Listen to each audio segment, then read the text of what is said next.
My book binding is broke. This book was published in like 18, it's not that old, 1989. And I'm thinking this glue is just dried out. So I'm going to use some rubber cement. I've read and followed all the directions on the container.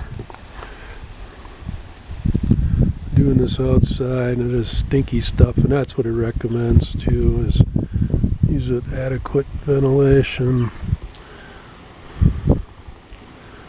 This stuff is messy. I'm going to try and get it down into that lowest part there. And this section on my right is almost falling out, so I don't want that to happen.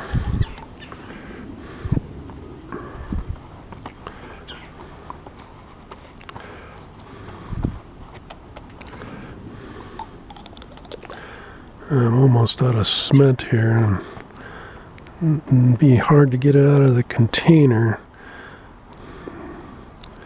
Like this brush is just a little bit too short.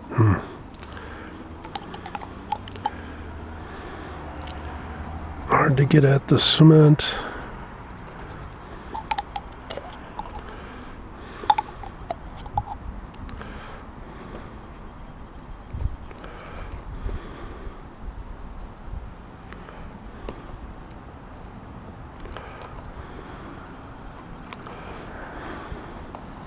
Spread that all out, try and get as even as I can.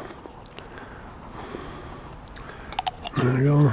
And then I'll just, oops, close that up and let that dry.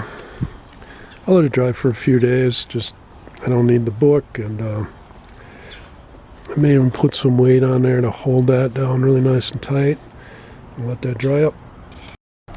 I got a bit too much glue on there, so I'm just very carefully cutting that glue so I can open up these pages.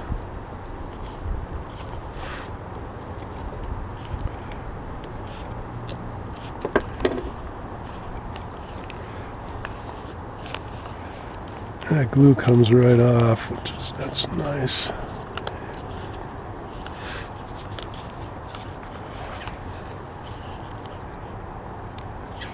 Oh, it's a beautiful day. It's October 22nd in Minnesota, and I think the average high is about 55 or something. It's probably 75, 76. It's really nice.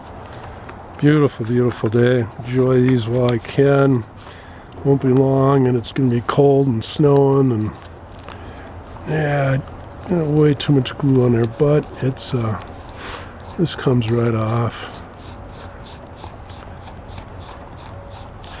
But the nice thing with this rubber cement is it stays flexible. If I'd used a glue that dried hard, like say Elmer's all-purpose or something like that, then that doesn't stay flexible.